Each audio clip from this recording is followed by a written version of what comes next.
Hello friends, myself Mrs. Kavita Kobarne from Gokhale High School English Medium Ozar Township is going to present the video on SSC Board 10th Standard Science 2.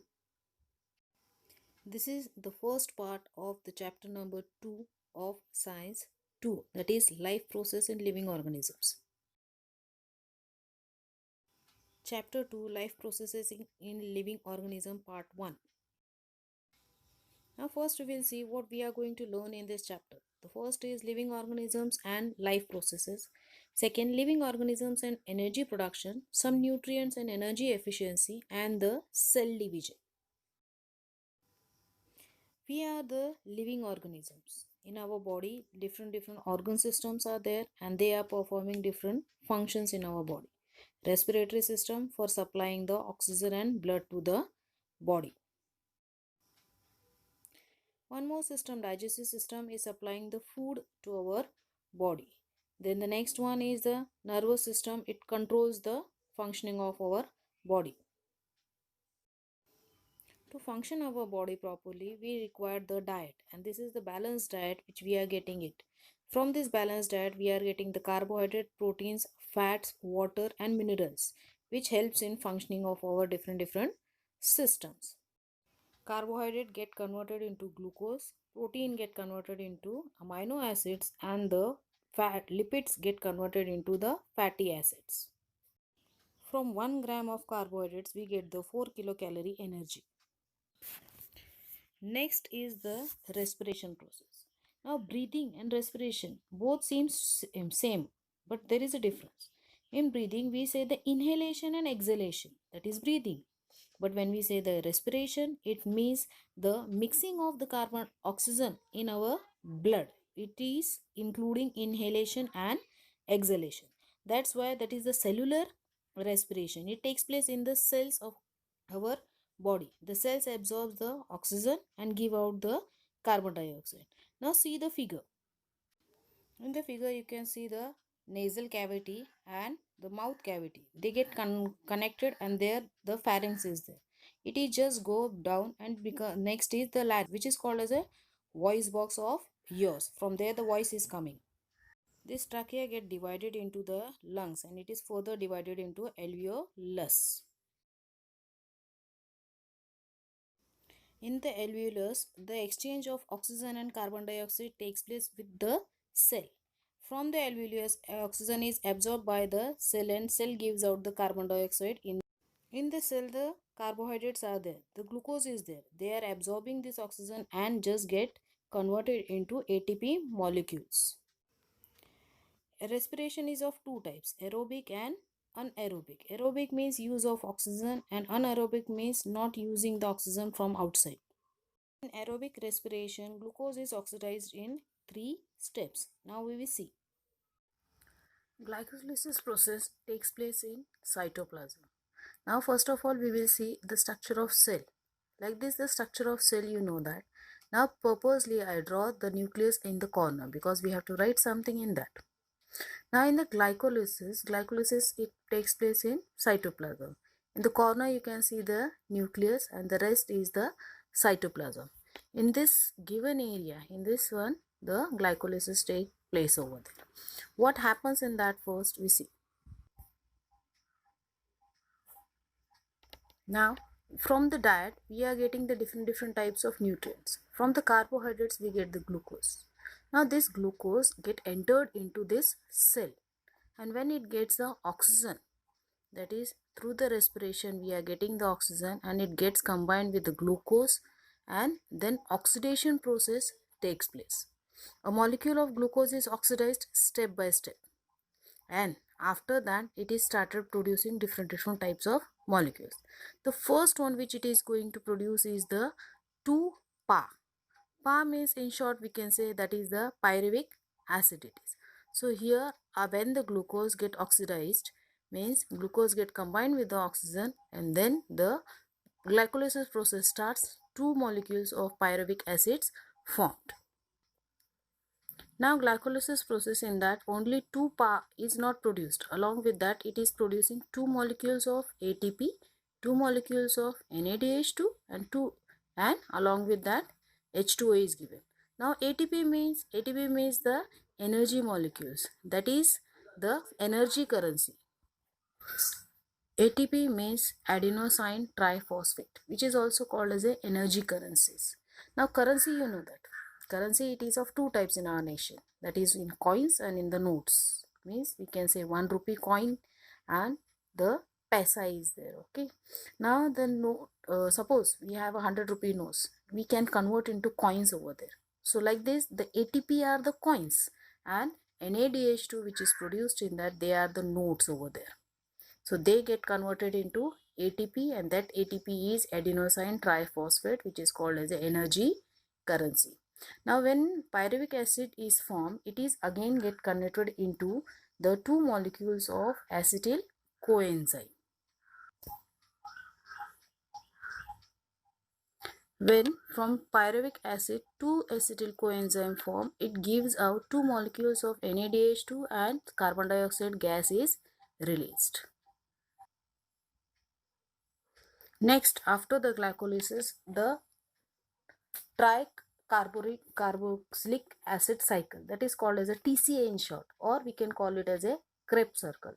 You know that in the cell mitochondria is there. So now the next step takes place in the mitochondria.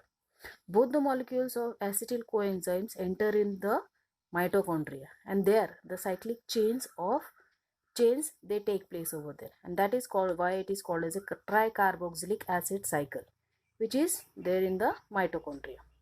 Now when this coenzyme enters over there, it get oxidized over there, and cyclic process of that, the result was carbon dioxide, H2O and NADH2 and FADH2 are produced in that. Like this, carbon dioxide, H2O, NADH2, FADH2 are produced in the Krebs cycle, which takes place in the mitochondria. Mitochondria is present in the cytoplasm. Now NADH2 and FADH2, they are also the ATP molecules. They are also the energy currencies over there.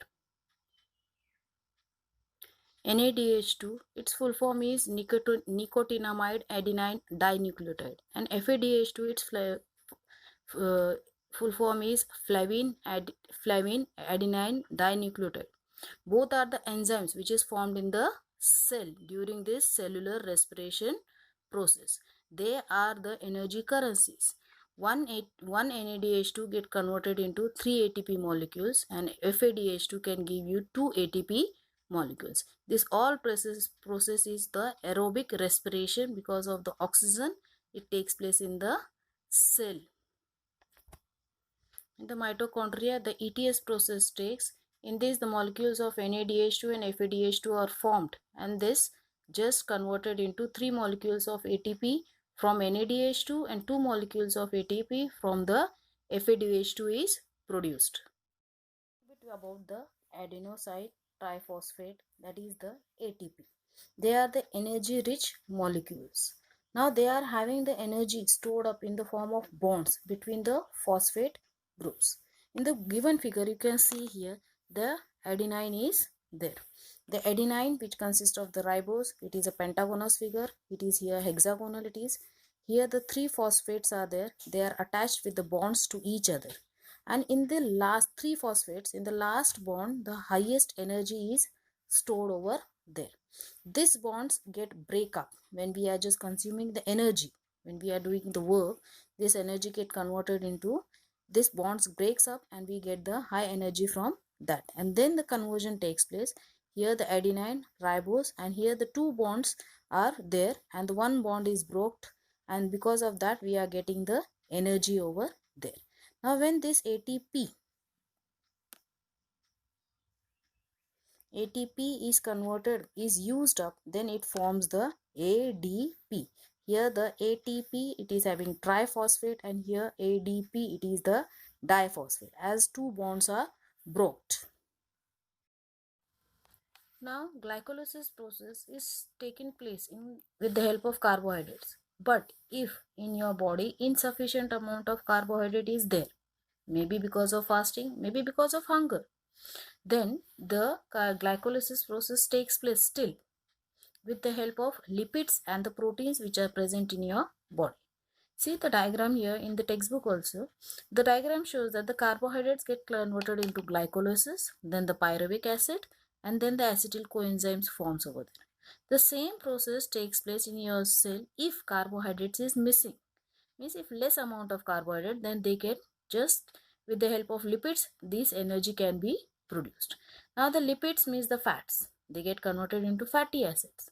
Then the fatty acids, they get again converted into acetyl coenzyme, and the remaining cycle takes place like this only. N gives you carbon dioxide, H2O means water, and your energy. This is a cellular respiration process, and this gives you 38 ATP molecules of energy in one time. Next, if carbohydrate is not there, if lipids are less in your body, then with the help of proteins, this can be done. The proteins get converted into amino acids, and these amino acids again form the acetyl coenzyme, and the process takes place. So this is all the process of energy production through the aerobic respiration of carbohydrates, proteins and fats. This oxygen we are getting it from the outside. As in the carbohydrates, the formula you know that C6H12O11. In that oxygen is there, but still from the outside we are getting it. That's why this whole process is called as a aerobic respiration in cell. The next figure in your book on the alongside, it shows the anaerobic respiration in living organisms cell. In this, the oxygen is not supplied from the outside. It is consumed by the microorganisms, especially the bacteria. They are taking the oxygen from the proteins or the nutrients which is there in the cell. Suppose here in this, the glucose is present. Now the glucose in that oxygen is there, and that oxygen is which is bonded with this in the sucrose and all this. They are bonded, the oxygen is bonded with it, and that oxygen is used by the microorganisms to perform this process over there. So this is the anaerobic respiration. In this we are having the glucose. The oxygen is present in this glucose. From outside we are not getting the glucose. This is get converted into glycolysis, then pyruvic acid, then here the fermentation process. Because the microorganisms are not getting oxygen from outside, so they are just fermenting over there, and then we are getting different products from it, that is vinegar or vitamins, and all these are produced. We can produce various microbes through this process. The other one is that in glucose, if it is consumed, it is oxidized, then it is giving out the pyruvic acid. Pyruvic acid get converted into it will be fermented, and from that fermentation we can get the product of alcohol. It is there, and for that the yeast is required over there. The yeast helps in production of all this. Next is pyruvic acid. Again it get fermented, and we are just producing the lactic acid, which is present in the erythrocytes. Erythrocytes means your RBCs, or it is produced in your muscles over there. This anaerobic respiration process, this one you can just see in your legs. When you are just running, that time your legs are undergoing the anaerobic respiration process. They are producing the lactic acid, and that's why you get the pain in your legs over there.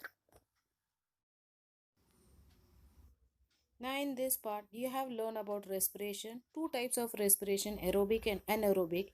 And in aerobic respiration you have learned the glycolysis, Krebs cycle, ATP molecules. Hope you understood and enjoyed. I will be coming soon. In the next part I am going to tell about the nutrients which we are getting it from the food and the cell division. Till then, stay home.